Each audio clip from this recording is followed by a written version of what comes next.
proprio all'inizio della scuola, per cui la sfida è ancora più aperta, perché sicuramente all'inizio di ogni anno scolastico si aprono intuizioni, domande, aspettative, per cui facciamo all'inizio proprio qualche istante di silenzio, perché anche desideriamo affidare al Signore la nostra vita, il nostro insegnamento, i ragazzi, i giovani che incontriamo, i nostri colleghi, i dirigenti e i genitori. Ecco, nel nome del Padre, del Figlio e dello Spirito Santo. Amen. Gloria al Padre, al Figlio e allo Spirito Santo, come era nel principio, ora e sempre, nei secoli dei secoli. Amen. Ecco, andiamo proprio all'origine, direi, anche del nostro percorso, con un tema forte e che ci aiuta anche a motivarci rispetto all'essere insegnanti e per tanti di noi insegnanti di religione. Il tema scelto oggi, dire Dio oggi, è proprio, penso, importante, no? Tutti noi, partendo dai bambini della materna fino alle superiori, ci troviamo spesso a parlare di Dio, a raccontare di Gesù, e sicuramente non è indifferente il contesto culturale, le sfide della società che oggi ci vengono poste. Abbiamo con noi Agnese Varsalona, che dirà qualcosa anche di lei, insegna teologia a Lugano e anche alla Cattolica di Milano. Due contesti diversi, magari un attimo ci spieghi. Siamo contenti anche perché ci porta anche uno sguardo internazionale su cosa significa anche poter parlare di Dio in contesti sicuramente anche culturali diversi, ma che possono portare anche intuizioni e domande anche per noi.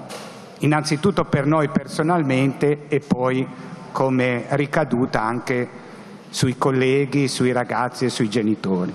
Grazie. Allora, grazie per l'invito, grazie a Don Alberto, sono molto contenta di essere qui, è la prima volta che vengo in Liguria, mi hanno sempre detto che è molto bella, ma non ho mai avuto modo, anche perché sono nata e cresciuta a Basilea, non a Milano, io vengo dalla Svizzera tedesca, il nome però è italiano e dunque appunto dice le mie origini italiane e anche questo tema è un tema molto molto ampio. Quello che tenterò di fare è semplicemente così, quello di condividere con voi alcuni spunti di riflessione presi un po' dall'esperienza, dallo studio e questa non vuole essere una lezione in senso classico, ma più proprio un po' una introduzione, se così si può dire, a uno scambio. Mi piacerebbe proprio tanto poi anche ascoltare le vostre esperienze, le vostre domande, osservazioni. E appunto, dire Dio oggi è diciamo una ricerca che mi accompagna personalmente ogni giorno come cristiana, come insegnante di teologia, come anche missionaria secolare scalabriniana. Mi trovo a incontrare giovani provenienti da tutto il mondo, non solo qui in Italia ma anche in altri paesi europei, anche oltreoceano, e mi trovo così anche a intercettare le loro domande, le loro critiche e questo stimola sempre nuovamente a cercare i linguaggi per dire Dio oggi.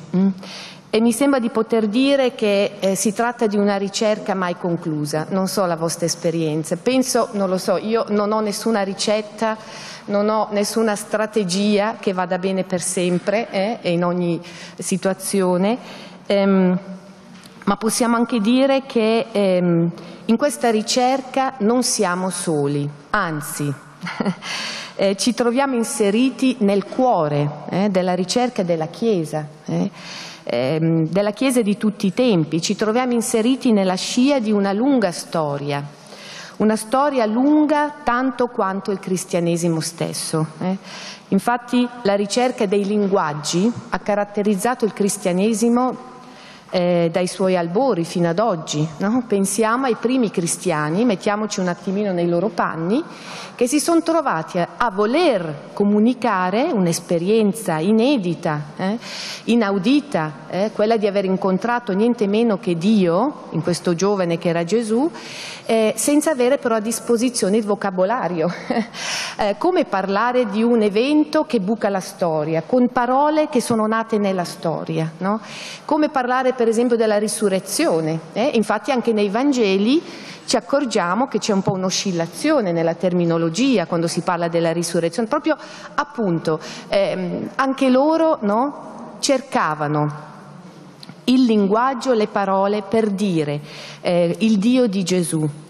E così anche i padri della Chiesa, che hanno veramente svolto un lavoro immane per quello che riguarda l'inculturazione del cristianesimo.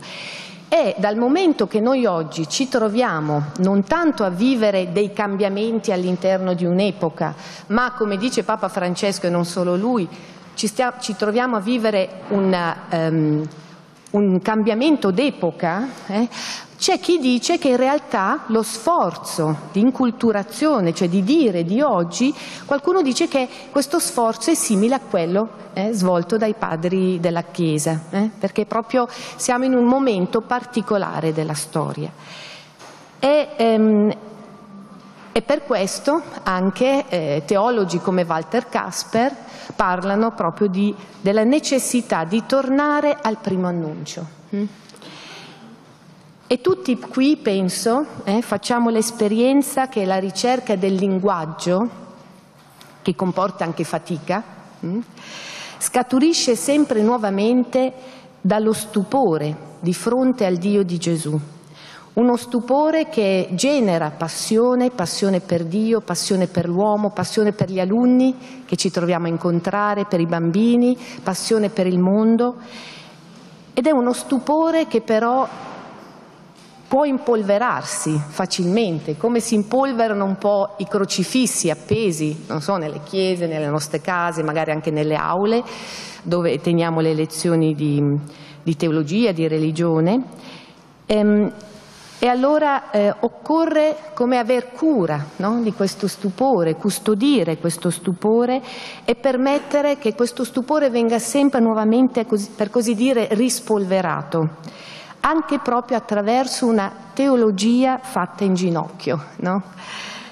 Come ha recentemente anche ricordato Papa Francesco all'Associazione Italiana dei Teologi. A dicembre del 2017, queste le parole di Papa Francesco: non perdete mai la capacità di stupirvi, fare teologia nello stupore, lo stupore che ci porta a Cristo, l'incontro con Cristo. Questo stupore, dice Papa Francesco, è come l'aria nella quale la nostra riflessione sarà feconda. E ripeto anche un'altra cosa che ho detto: il teologo, che l'insegnante di religione, è quello che studia, pensa, riflette, ma lo fa in ginocchio, come i grandi padri della Chiesa. Anche lui si riferisce di nuovo all'esperienza dei padri della Chiesa. E a proposito appunto di stupore, potremmo dire tante cose, ma oggi solo appunto qualche spunto. Mi piace così anche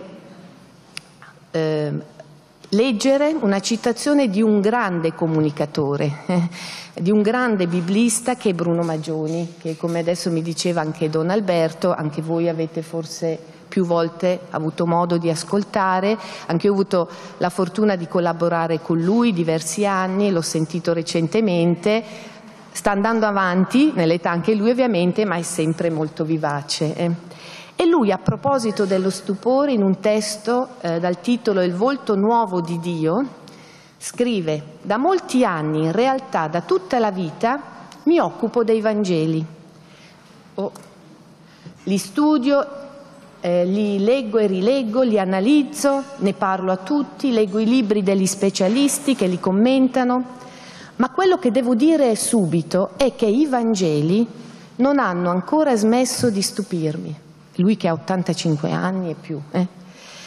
E non perché vi trovi sempre cose nuove, ma perché trovo sempre cose belle. Non importa se ripetute. Lo stupore nasce dalla bellezza, dalla verità, dalla sorprendente attualità che anche cose già sentite sempre ti ripropongono. C'è anche una ripetitività capace di ringiovanirti. E fin qui le parole di Magioni, che mi sembrano molto belle e significative. E anche, a proposito dello stupore, una breve citazione di Hans Urs von Balthasar, non perché è svizzero come me, ma perché ci sta questa citazione. La prima cosa che deve saltare agli occhi di chi non è cristiano è il fatto che la fede cristiana palesemente osa molto, troppo. È troppo bello per essere vero. Lui dice, chi sente parlare del Vangelo deve arrivare a dire è troppo bello per essere vero, no?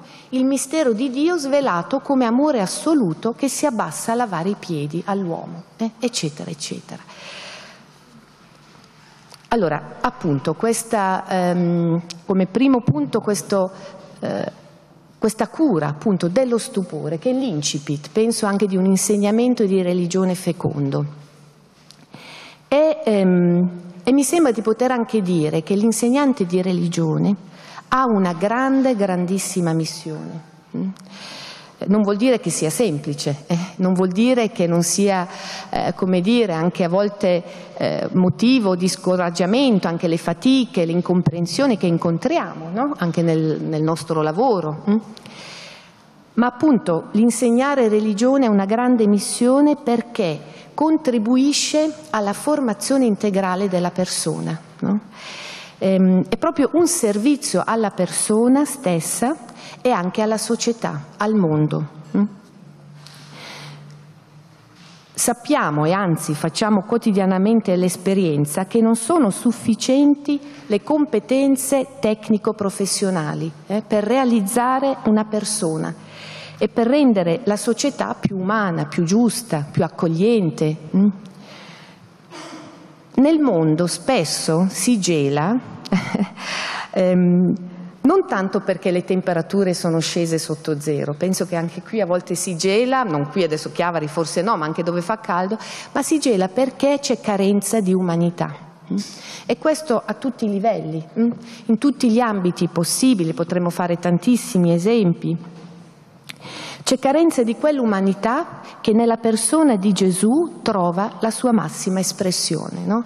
Gesù è l'uomo più riuscito sulla faccia della terra, ed è questo è stato anche approfondito proprio nell'ultimo convegno ecclesiale, no? Che si è svolto a Firenze.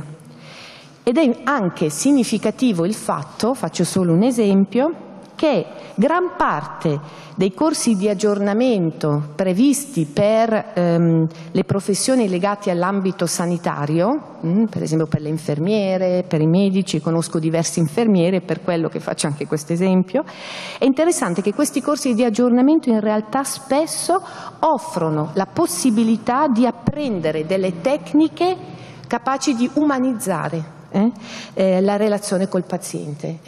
Da un lato, fa pensare questa cosa, no? Dei corsi proprio per acquisire delle tecniche umanizzanti. Questo dice come a volte appunto c'è mancanza anche di umanità.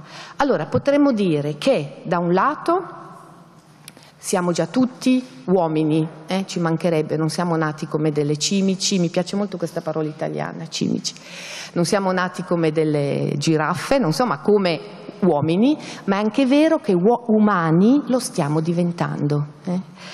E a proposito, adesso avevo preparato delle slide, ma così vi invito ad ascoltare forse era più semplice vederlo, ma anche penso ascoltare va bene, ma c'è un libro anche di un filosofo tedesco che ha il significativo titolo Lernzielmenschlichkeit, non so se qualcuno di voi parla il tedesco, che significa più o meno meta dell'apprendimento è l'umanità.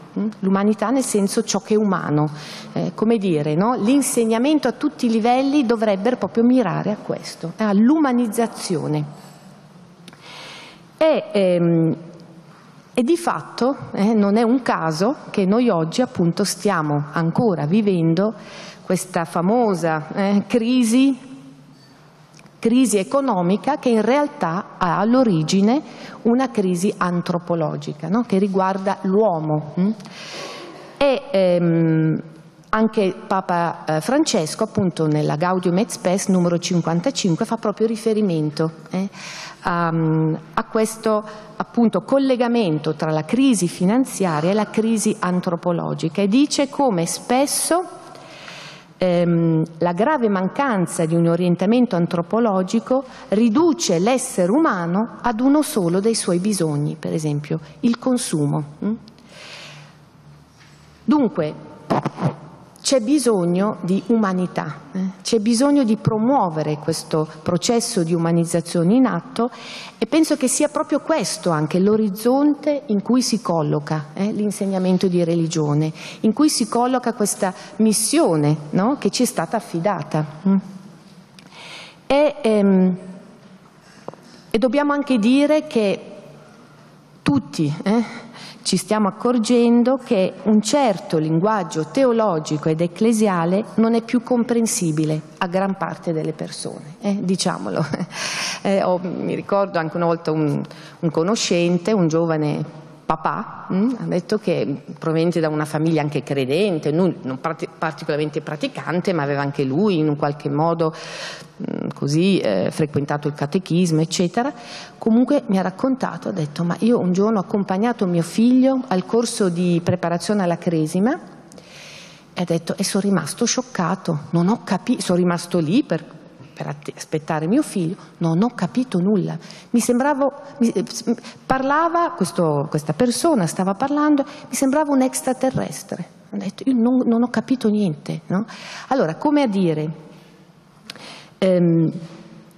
la teologia, il linguaggio ecclesiale che nasce proprio dall'esperienza di un Dio che si è fatto carne, a volte rischia di essere o di sembrare disincarnato, no? E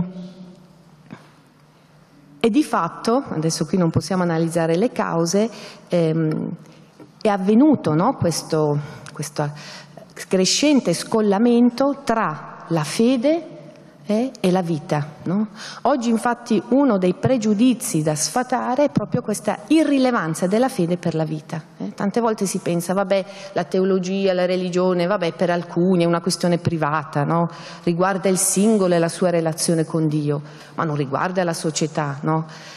Invece, lo sappiamo tutti, il Vangelo, la fede cristiana, ha una intrinseca rilevanza esistenziale, sociopolitica, no? Se è vera fede, non può non incidere, no? Nelle relazioni di tutti i giorni, nella politica. E ci sono dei termini, è interessante, non so se l'avete notato anche voi, dei termini teologici, biblici, come per esempio giustificare, salvare, conversione, eccetera, che tante volte fanno pensare più all'ambito informatico che non a quello teologico, antropologico. Giustificare, salvare, save.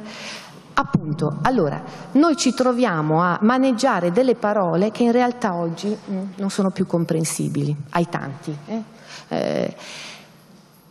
E come fare? E in realtà, allora non ho delle ricette, solo poi appunto potremo anche parlarne insieme, ma penso che non si tratti di rinunciare a queste parole, sono anche parole bibliche, ma occorre mettere in luce la loro appunto rilevanza antropologica, l'aggancio antropologico, queste parole, questa realtà, che cosa ha a che vedere con l'esistenza concreta, con la mia esistenza, con l'esistenza delle persone che incontro. Appunto questo aggancio antropologico mi sembra fondamentale oggi. Penso qualche anno fa forse non era così importante questo aspetto, ma oggi, proprio perché stiamo anche attraversando questa crisi antropologica, perché tante cose sono cambiate, è importante continuamente appunto mettere in luce la rilevanza delle verità rivelate per l'uomo, per l'esistenza concreta dell'uomo.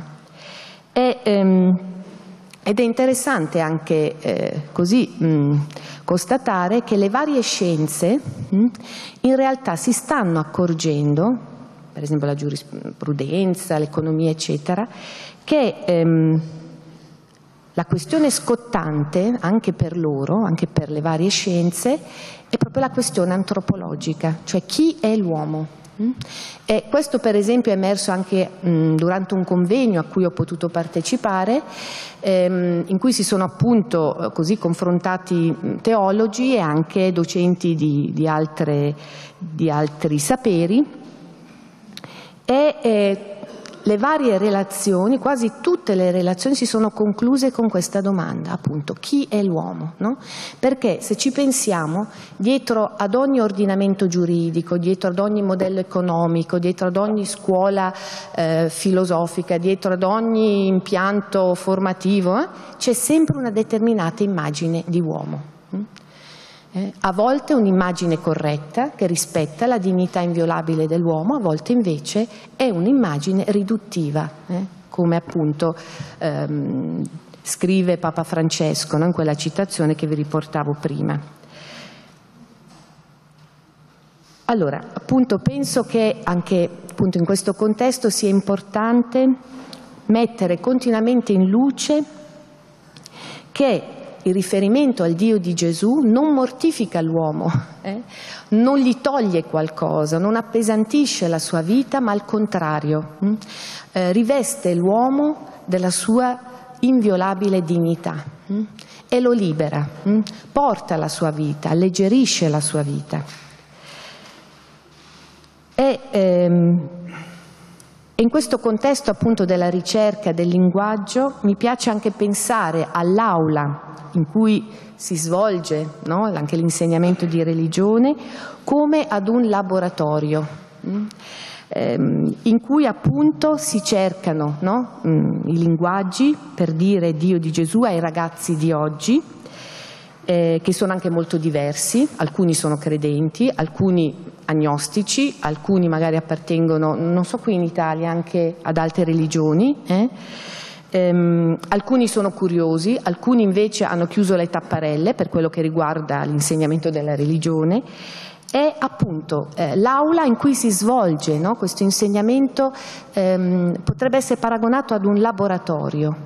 Laboratorio così fa pensare a qualcosa che è in divenire, no? Fa pensare a una ricerca, fa pensare anche alla possibilità di sbagliare, la possibilità di ricominciare, di tentare, e fa pensare anche al coraggio di percorrere strade inedite, inesplorate, no?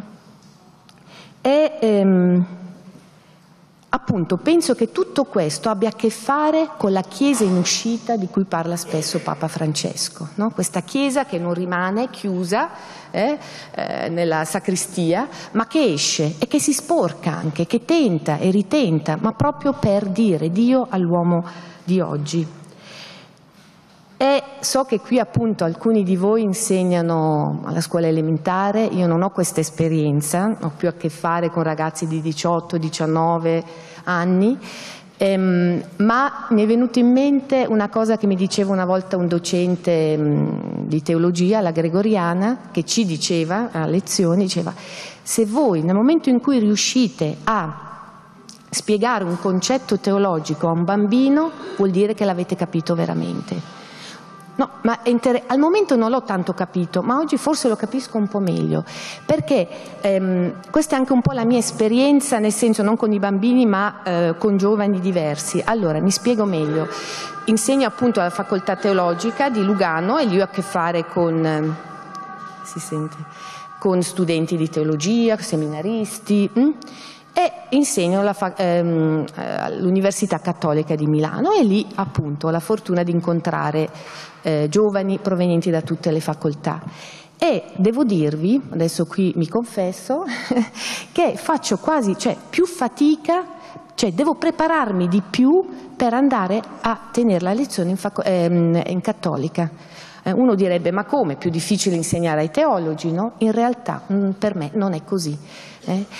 Non solo per me, ma sto capendo meglio quello che una volta ci diceva una professoressa sempre della Gregoriana, ci diceva: io quando vengo da voi, studenti di teologia, mi preparo tanto, ma quando vado a parlare a dei laici, mi preparo 7 volte di più.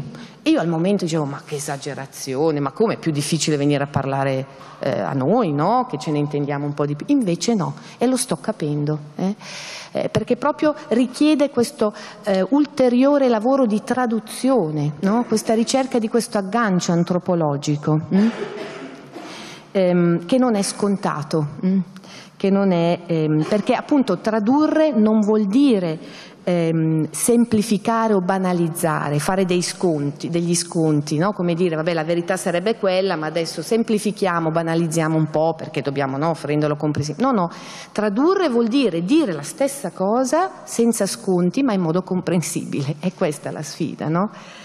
Ed è anche molto bello però, perché è un lavoro che passa, per così dire, anche attraverso la carne dell'insegnante, e poi dirò qualcosa a proposito di questo.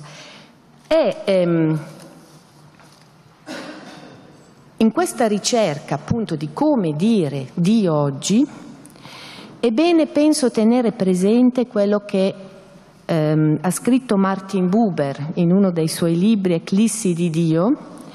E anche qui mi piace leggere la citazione perché mi sembra molto, molto significativa. Dice, no?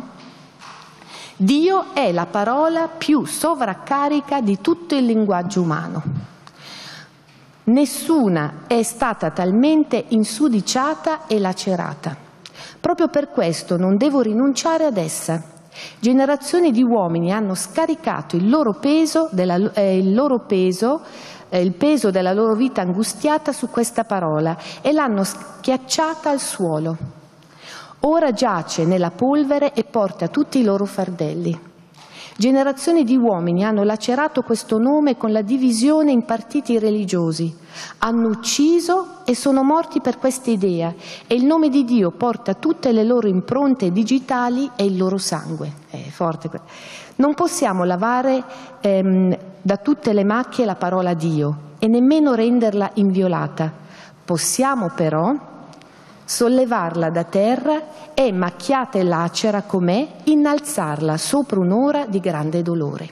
Questo, lui risente del momento storico in cui stava vivendo, però mi sembra molto significativo, no? Tener presente che proprio attraverso il linguaggio teologico anche è possibile veicolare un'immagine distorta di Dio, come succede oggi e come è successo in passato, con delle conseguenze disastrose. Sappiamo che anche, per esempio, il nazismo in realtà era supportato da una determinata teologia, appunto i perfidi ebrei, appunto. Allora, di esempi ne potremmo fare tanti. Dunque penso di poter dire che urge un linguaggio capace di sfatare tante immagini distorte di Dio, ma immagini distorte che hanno non solo i non credenti, ma anche i cristiani stessi. Chi può dire di aver veramente colto in profondità questo Dio capovolto, come appunto scrive anche Bruno Maggioni, no? È bellissimo, un Dio capovolto che ci spiazza, ci sorprende continuamente. E i pregiudizi nei confronti di questo povero Dio, potremmo dire, sono diversi, possono essere diversi. Io ne elenco solo alcuni, 2 o 3. Per esempio, un pregiudizio, l'ho già nominato, appunto l'idea che in fondo il Dio di Gesù non abbia niente a che vedere con la vita concreta di tutti i giorni. È un di più, un'aggiunta, magari anche un'aggiunta artificiale alla vita per alcuni. Mentre invece, appunto, come dicevo, la relazione col Dio di Gesù non può non esprimersi anche in ogni momento della giornata, nelle relazioni, concretamente, nelle scelte professionali, politiche, sociali. Poi un'altra idea di Dio che tante volte serpeggia anche nel cuore, nella testa anche dei cristiani, è quella secondo la quale ci sarebbe un rapporto concorrenziale tra Dio e l'uomo. Come dire, più Dio è grande, più l'uomo è piccolo, no? Più Dio è grande e più l'uomo in un qualche modo deve rinunciare, no?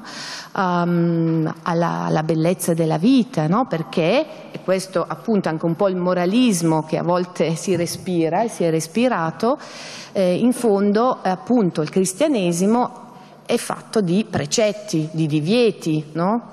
Non devo, ok? E non si coglie più il senso di questi divieti.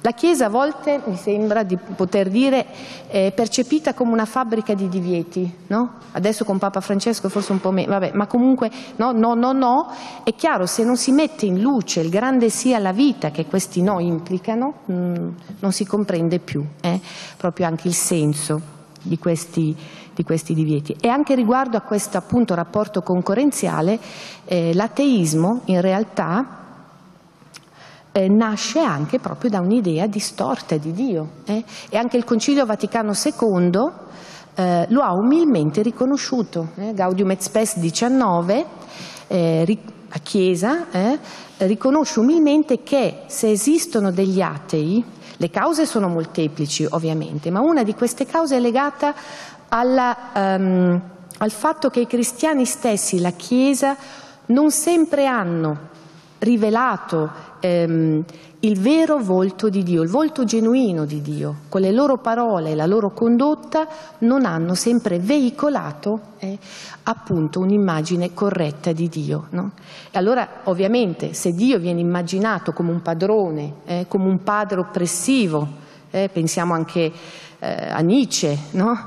Eccetera, è chiaro che l'uomo, per sopravvivere, per poter esprimere anche la grandezza che porta dentro di sé, deve uccidere Dio, no?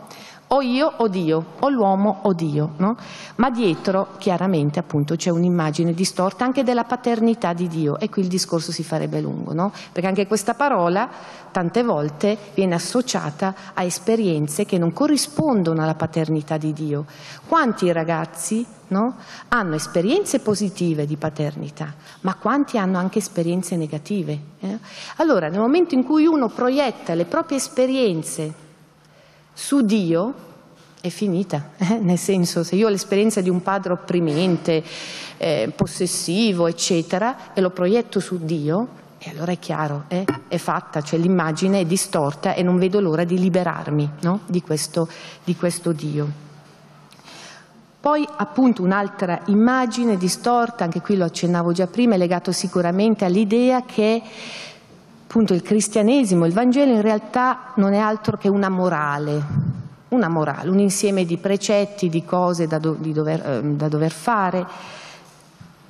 E non raramente purtroppo noi cristiani viviamo imprigionati in un'immagine distorta appunto di Dio. Per esempio, quanti si impegnano generosamente, no? Per esempio negli oratori, in vari settori, ma lo fanno a volte proprio a partire da un'immagine distorta di Dio. Cioè anche i cristiani stessi potrebbero immaginarsi Dio a volte come un sovrano a cui bisogna pagare un tributo per conquistarsi la sua benevolenza, per conquistarsi il paradiso, no? Quante volte, no? Parlando dell'inferno, i miei nonni mi raccontavano, no? Parlava dell'inferno per incutere paura, no? Dire, uè, guarda, se non fai quella cosa lì, uè, guarda che vai a finire nell'inferno, no? Ma questa è un'impostazione, a mio avviso, non corretta. Cioè, partendo da una concezione così di Dio, è chiaro che allora uno farà di tutto, con grande generosità, ma in realtà come un dovere, come un peso, senza gioia, no? E questo non è il Vangelo, no? Il Vangelo è una bella notizia, no? E allora, appunto, l'immagine invece corretta del Dio di Gesù, che va continuamente ricercata, a partire dai testi della Bibbia e del Nuovo Testamento, ci porta a incontrare un Dio appunto capovolto, che l'uomo non deve meritarsi, ma un Dio che desidera essere accolto, un Dio che non vuole essere pagato, ma un Dio che dona se stesso, neanche solo insegnamenti, consigli, ma dona addirittura se stesso, appunto un capovolgimento, no? E lì allora, a partire dallo stupore di fronte a questo Dio, che come risposta l'uomo cambierà anche stile di vita, ma come risposta, non come un dovere. E da lì nasce anche la gioia evangelica. Allora, non moralismo, ma una morale sana, che parte appunto da questo Dio capovolto. E un altro pregiudizio che riguarda, un'altra immagine distorta è sicuramente quella secondo la quale la fede sarebbe in concorrenza con la ragione, no? Anche qui il discorso si farebbe molto, ma chiaro, uno dice vabbè, la fede è questione è solo per gli ingenui, quelli che mettono in stand by la ragione, no? Se uno ragionasse veramente non potrebbe credere. In realtà, appunto, il vero credente non è un fondamentalista che ha una risposta preconfezionata per ogni domanda e situazione. Credere non vuol dire avere già tutte le risposte in tasca, ma credere significa anche, penso di poter dire, io adesso lancio qui alcune sfide, significa anche avere il coraggio di prendere sul serio le proprie e altrui domande. Vuol dire allora appunto esporsi alla fatica di pensare, di attivare la ragione, altro che appunto concorrenza tra fede e ragione.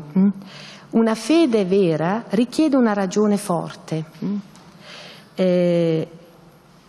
anzi la fede alimenta una ragione critica, una ragione capace anche di discernere tra gli elementi umanizzanti e gli elementi invece disumanizzanti. E a proposito, anche qui vi rimando a una citazione molto significativa che si trova nella Lumen Fidei al numero 34, no? Dove appunto si legge: la fede risveglia il senso critico, altro che ingenui, coloro che credono. La fede allarga gli orizzonti della ragione per illuminare meglio il mondo che si schiude agli studi della scienza. Allora, questo appunto alcuni pregiudizi, potremmo aggiungerne ancora tanti, ma l'importanza appunto di veicolare un'immagine corretta del Dio di Gesù. E poi penso, penso di poter dire che per forgiare un linguaggio capace di rendere comprensibile questa anche intrinseca rilevanza esistenziale del cristianesimo, occorre mettersi in ascolto. Penso che questo sia un punto fondamentale, non scontato. Qualcuno dice, anzi, ci vorrebbe questa la professione degli ascoltatori, no? Perché oggi ce n'è tanto bisogno, tanto, più che mai, no? E allora penso proprio anche come insegnanti abbiamo tanto da dire, sappiamo che cosa dire, ma penso che questo dire è tanto più fecondo quando appunto nasce dall'ascolto, nel vostro caso dei bambini, dei ragazzi, dalle loro domande, dalle loro esperienze anche magari difficili, dalle loro critiche, senza magari liquidare queste domande sbrigativamente con delle facili risposte preconfezionate. Questa a volte è un po' la tentazione, no? Di noi insegnanti, no? Dice vabbè, ma io so già in fondo, no? Qual è la risposta. No, penso che proprio un ascolto umile che si lascia anche mettere in questione, anche un po' come dire, un ascolto che prende sul serio appunto l'istanza dell'altro. è la domanda che potrebbe sorgere, appunto, come può avvenire questo ascolto? Questo me lo chiedo quotidianamente, no? Io mi trovo davanti a tanti studenti, allora è un po' difficile a volte, no, ascoltare tutti, 200, 300, però lì a volte cerco anche magari di far scrivere su un foglietto, no? Per esempio, che cosa pensano riguardo a un tema o l'altro. E penso che però voi vi trovate anche davanti a un gruppo più ristretto, no? Di persone, di ragazzi, di bambini, e questo penso che è una grande chance, una grande possibilità, no? Proprio di permettersi in ascolto e come dire, far sì che le lezioni prendano forma a partire dall'ascolto. Perché ho fatto anche l'esperienza, ma penso anche voi, non è niente di nuovo quello che dico, ma che proprio quando un ragazzo si sente ascoltato e preso sul serio, anche ripreso in quello che lui, ripreso nel senso quando nelle lezioni si riprende quello che anche un ragazzo ha detto, l'ascolto anche del ragazzo stesso cambia, no? Si sente stimato, si sente appunto preso sul serio. E tante volte mi sembra di poter dire si tratta non solo di mettersi in ascolto delle domande, ma anche di risvegliare le domande che a volte sono come anestetizzate, no? Rimosse anche delle domande, se pensiamo alla domanda di fronte all'esperienza della morte, della sofferenza. La morte oggi non trova più spazio, no? Nella nostra società, è proprio collocata alla periferia. E allora come trovare il modo anche per risvegliare queste domande fondamentali, no?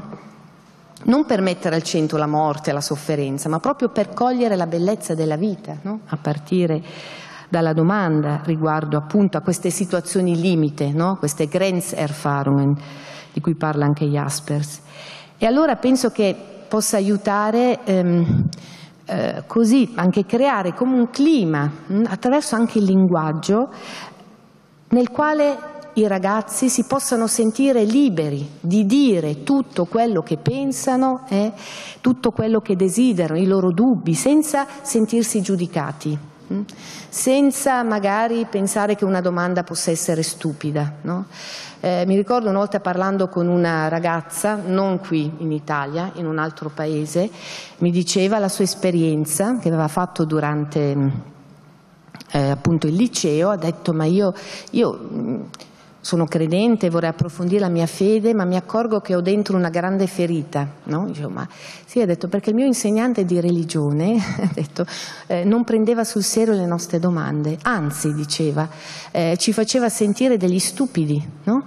Noi magari ponevamo una domanda o l'altra e lui dice: ma come? Ma che domanda mi fai? Ma come? Non sai queste cose? Ma che, no? E questa ragazza ha detto: a me questa cosa veramente mi ha segnato negativamente, no? Così come anche devo dire, però incontro ragazzi qui anche in Italia che invece sono positivamente segnati dai loro insegnanti di religione. Questo devo dire, non è indifferente il lavoro che svolgete, anzi. Allora appunto creare un clima dove i ragazzi possono sentirsi liberi anche proprio attraverso il linguaggio, perché sappiamo che anche le parole possono essere dei muri o delle finestre. Come dice anche una poetessa tedesca, Ruth Pebermeier, in una poesia usa questa espressione bellissima, no? Le parole possono essere muri o finestre, muri che bloccano la ricerca, che fanno tacere, che zittiscono, oppure finestre che aprono lo sguardo, la mente, il cuore su un orizzonte ampio, che stimolano a progredire nella riflessione, nella ricerca. E penso che questo sia una delle cose più belle, quando alla fine anche dell'anno scolastico magari qualcuno dei ragazzi viene e vi dice: ma io all'inizio non ero così interessato alla religione, ma invece ora avrei proprio voglia di continuare, no? Ad approfondire che cosa significa credere in questo Dio di Gesù per me, per quello che poi farò nella mia vita futura. Appunto, questa voglia di continuare a pensare, no? E penso che appunto il pensare, penso che mi piace molto questa distinzione che anche voi conoscerete, che Norberto Bobbio faceva tra i pensanti e i non pensanti. Diceva, in fondo la differenza non è tanto tra credenti e non credenti, ma quella tra pensanti e non pensanti. Tra coloro che magari si dicono credenti ma sono indifferenti rispetto a quello che succede, agli avvenimenti, alla storia, e magari anche i non credenti che invece si lasciano interpellare dalle esperienze, dalla vita, dalle domande. Allora appunto, qui anche ho trovato una citazione interessante di un giovane docente del Settecento, Immanuel Kant, che sentite qui cosa scriveva. Diceva, lo studente in senso lato, anche lo studente, l'alunno, non deve imparare dei pensieri, ma a pensare. Non lo si deve portare, ma guidare, se si vuole che in seguito sia capace di camminare da solo. Mi sembra appunto come questo insegnamento che genera, no? Anche la maturazione di questi ragazzi. E quanto ancora solo qualche appunto. Dunque appunto questo generare dice come in fondo il comunicare, il dire è un atto generativo, no? È un atto generativo. Appunto può essere un muro, ma può essere anche una finestra, può generare qualcosa di nuovo. È un po' anche come un parto, appunto, il parto dice generare. E in questo senso penso di poter dire che l'insegnamento della religione è un insegnamento particolarmente impegnativo, proprio perché, come dicevo prima, passa dalla carne dell'insegnante. Nel senso che si tratta di dare ragione della propria speranza non solo agli altri, agli alunni, ai non credenti, ma prima di tutto a se stessi, no? Continuamente, appunto lasciandosi interpellare e, perché no, anche mettere in crisi da ciò che avviene e cercando in profondità il senso degli avvenimenti alla luce della parola di Dio. E penso appunto che un linguaggio teologico comprensibile, capace di accorciare la distanza tra vita e fede, nasca proprio dall'accoglienza di questo travaglio personale. Non è che chi ha studiato teologia ha la risposta a tutte le domande, penso proprio di no. E mi viene in mente anche l'esperienza che una volta ci ha raccontato il cardinale Montenegro, non so se il cardinale arcivescovo di Agrigento, lo racconto qui perché non l'ha raccontato solo in un piccolo cerchio, ma l'ha raccontato in varie circostanze, anche una volta alla Gregoriana durante un evento, e diceva che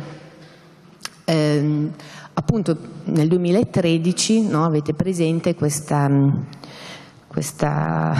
strage di migranti morti nel Mediterraneo, e lui ha detto: mi sono trovato davanti a 366 bare, piccole, grandi, e lì ha detto, in quel momento sono andato in crisi, no? Una crisi di fede, ma dove Dio? Dove Dio, no? Di fronte.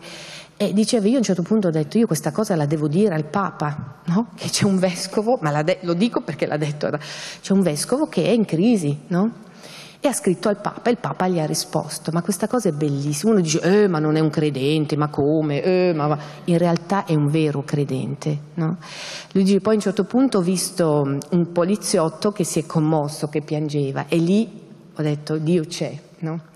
Ma appunto questo è Montenegro, l'abbiamo anche incontrato ultimamente, è una persona con una grande capacità comunicativa, nel senso ha una grande capacità di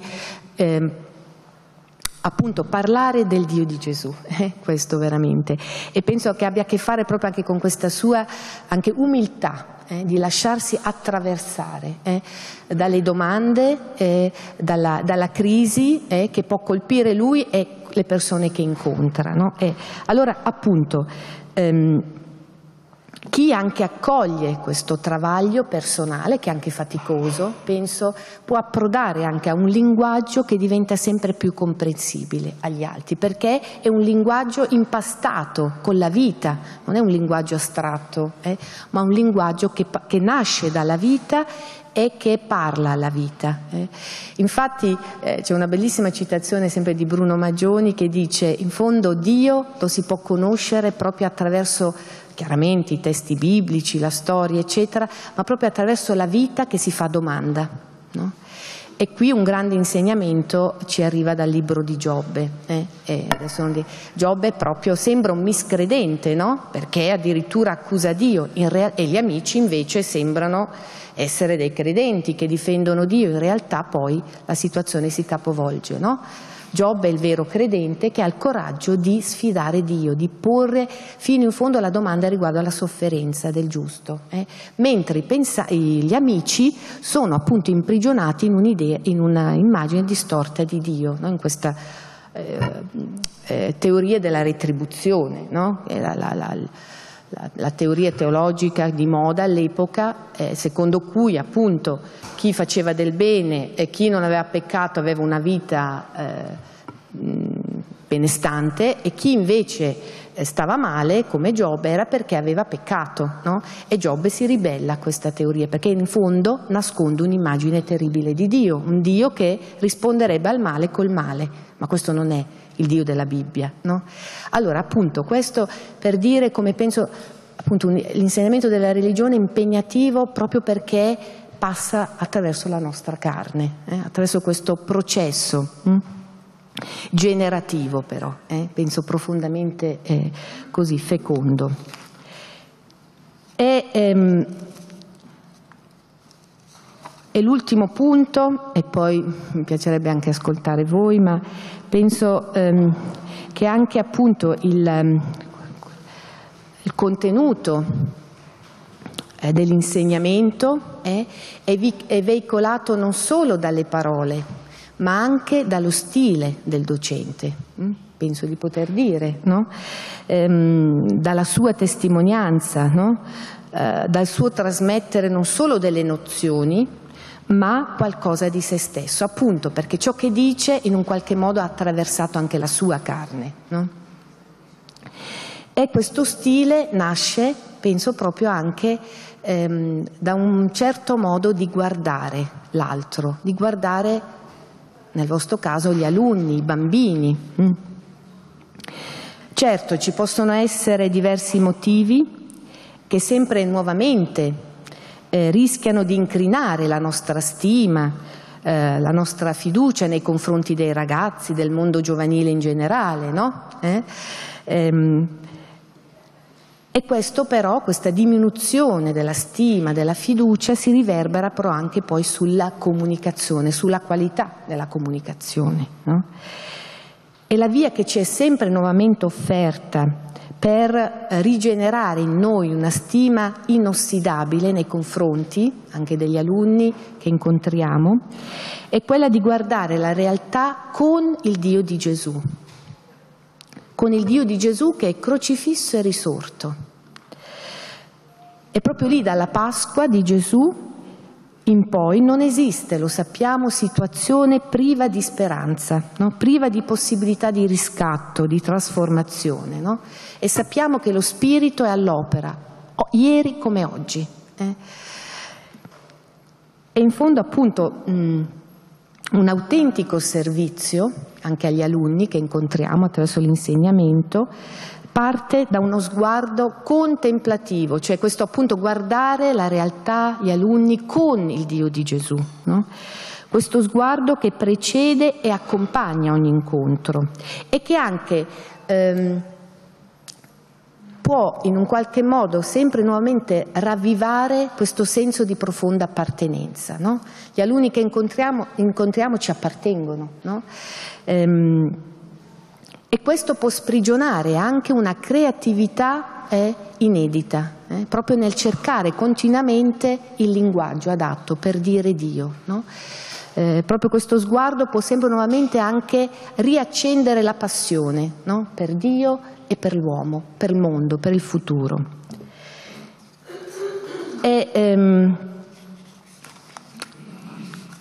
Come ultimissimo punto, solo questo, che anche qui mi rifaccio a quello che Papa Francesco diceva all'Associazione dei Teologi Italiani, quando appunto sottolineava che è importante fare teologia insieme, cioè è un fatto di stile, no? Diceva il Papa ai teologi dell'associazione, dice: quella dei teologi non può che essere una ricerca personale, ovviamente, come abbiamo detto fino adesso, ma di persone che sono immerse in una comunità teologica la più ampia possibile, di cui si sentono e fanno realmente parte, coinvolti in legami di solidarietà e anche di amicizia autentica. Allora, appunto, una ricerca fatta insieme, e penso che anche qui questo corso, no, Don Alberto, sia proprio una bellissima occasione, no? Per questo scambio, per questa ricerca insieme, per questa esperienza anche di comunione, che è sicuramente anche poi a favore degli alunni che incontriamo. E anche questo penso che sia bello aggiornarsi, ma anche faticoso, ma penso che appunto facendo l'esperienza che noi andiamo avanti con l'età, i nostri alunni invece poi sono sempre più giovani, no? Non è che poi a un certo punto finisce la quinta e poi torna e noi andiamo avanti. Dunque in un qualche modo la distanza si allarga, no? Ma appunto questo richiede sempre nuovamente il coraggio dell'aggiornamento, no? E io sono convinta, cioè anche la freschezza del linguaggio non è tanto solo legato all'età. Uno può avere 20 anni ed essere più anziano di un ottantenne. E come dicevo prima, appunto, per esempio Bruno Maggioni per me è un esempio. Il suo linguaggio fresco sembra quello di un diciottenne, ma ha 85 anni. Allora, l'età è relativa. Sono veramente, io su questo, perché anche un giovane può essere più vecchio di un novantenne, e un novantenne può essere più giovane di un ventenne, proprio se appunto permette che avvenga in lui questo travaglio, questo parto, che poi genera anche un linguaggio comprensibile. Io non so, penso che di cose da dire ce ne sarebbero tantissime, però potrei anche fermarmi qui e non so se avete delle domande, Ecco, sicuramente mi pare interessante lo spunto del ripartire sempre dalla categoria, diciamo, della testimonianza, ecco, che poi è quella che già altre volte ci siamo detti, ma che poi è quella anche decisiva nel cercare di, al di là dei contenuti, di incidere nella vita e in questi anni in cui accompagniamo i ragazzi a crescere, e su questa testimonianza sicuramente, come si diceva, prendere sul serio le domande, ecco. È vero che a volte magari può capitare di darle un po' così per scontate, e mi piaceva tantissimo la ripresa di quell'espressione di Papa Francesco della teologia in ginocchio, no? Cioè insegnare religione in ginocchio, ecco, che riprende, no, l'immagine anche della lavanda dei piedi, no? Cioè, spesso noi magari l'insegnante guarda dall'alto verso il basso, no? Invece capovolgere mi sembra un aspetto interessante. Ecco, se c'è qualche spunto, qualche domanda, sicuramente può essere l'occasione per confrontarci. Qualche osservazione, esperienza, non so.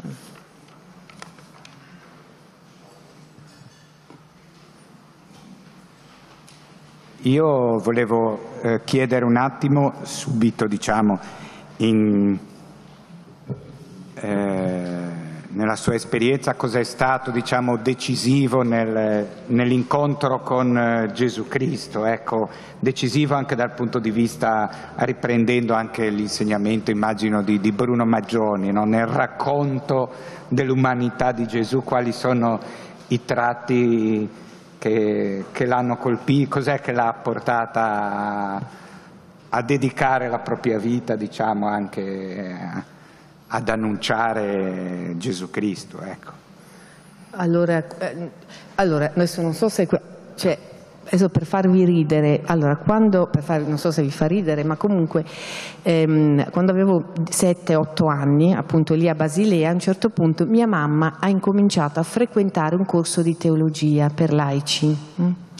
E non ne parlava mai tantissimo, però avevo capito che stava studiando quella cosa che si chiama teologia.